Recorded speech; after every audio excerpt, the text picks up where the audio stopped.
When Caligula became the emperor of Rome, he tried to make his horse a senator. This came after a long reign of brutality and unhinged behavior, so when he announced his soon-to-be horse senator, it was the push some people needed to take him down. Just before the horse could be sworn in, conspirators fatally stabbed Caligula along with his wife and daughter. Cleopatra may not have been of Egyptian descent. Historical evidence suggests that she was actually a member of the Ptolemaic dynasty, a Macedonian Greek royal dynasty that ruled Egypt for nearly 300 years. They adopted some aspects of Egyptian culture, but never fully integrated with the native population. Therefore, it might be more accurate to say Cleopatra was a Greek ruler of Egypt rather than an Egyptian one. Before becoming president, Abraham Lincoln had a remarkable career as a wrestler. He was known for his strength and agility and respected for his fair play and sportsmanship. According to some accounts, Lincoln participated in hundreds of matches and only lost a couple. During his career as a politician, he used his wrestling origins as a way to connect with the common people. Lincoln's legacy as a wrestler is still honored today, with him being given the Outstanding American Award by the National Wrestling Hall of Fame.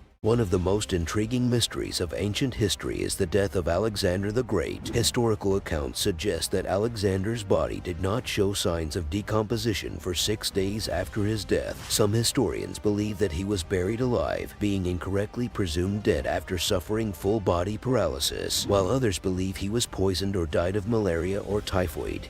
Andrew Jackson had a pet parrot named Polly. Polly was known for his foul language, which he had learned from Jackson. It's said that he caused a commotion at Jackson's funeral when he had to be removed for cursing loudly during the service.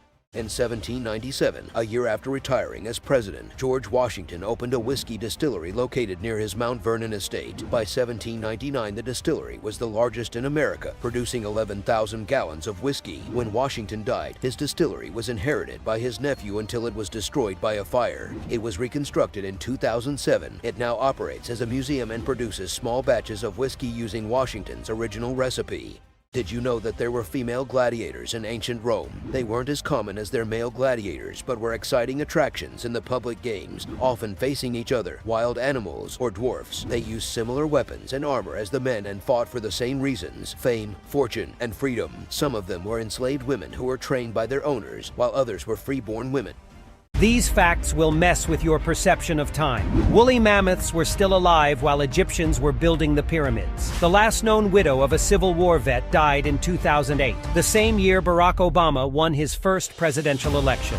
Nintendo was founded when Jack the Ripper was still on the loose. 3 interesting facts about U.S. presidents. Martin Van Buren was born 6 years after America declared independence, making him the first president to be born an American citizen. Zachary Taylor never voted in an election before being on the ballot himself. Ulysses S. Grant was invited to join Abraham Lincoln at the infamous Ford's Theater but had to decline, deciding to visit his children in New Jersey instead. Weird things historical figures have done. Mozart was both a musical genius and a love letter connoisseur, writing lines like, "Oh, my ass burns like fire," and "I shit on your nose so it runs down your chin." When he wasn't creating art, Andy Warhol was collecting items and hoarding them in his house. Among those items was a mummified human foot. King Charles VI believed he was made of glass. To prevent himself from shattering, Charles would refuse to be touched, lie still for hours, and when he had to move, he did so while wearing a special outfit that had iron ribs to shield his glass organs. Bill Gates is well known for dropping out of college. However, because of his success, many colleges have gone out of their way to honor him. He has received honorary degrees from universities in the Netherlands, Sweden, and China. And in 2007, Harvard, the college he actually attended, awarded him with an honorary law degree.